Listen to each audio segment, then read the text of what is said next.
the apology is accepted and the proposed instruction to issue warrant of arrest to compel the appearance of the management is hereby annulled.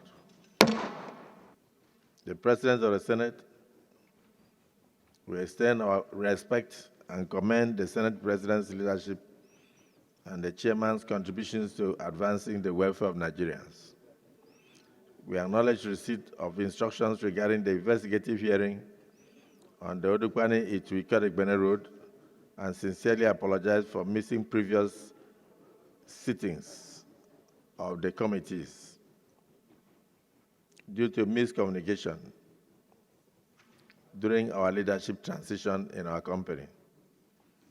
The new Managing Director, Engineer Dr. Pierre Lubach, has just assumed office and we're being briefed on ongoing projects in the country.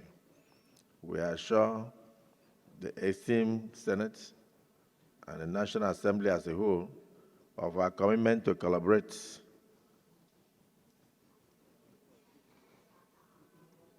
and give proper and due respect to the institution,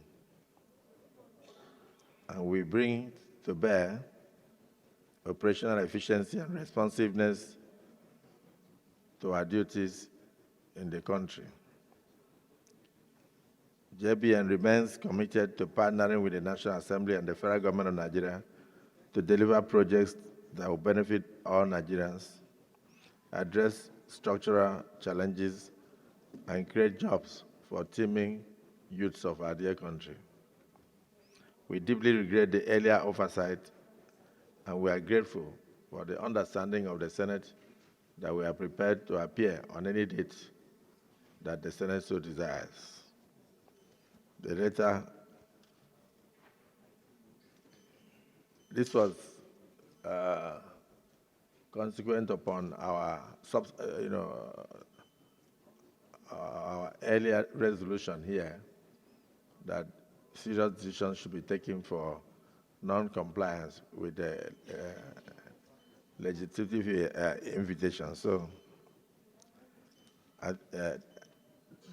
those in support that this apology be accepted, say aye. Those against say nay.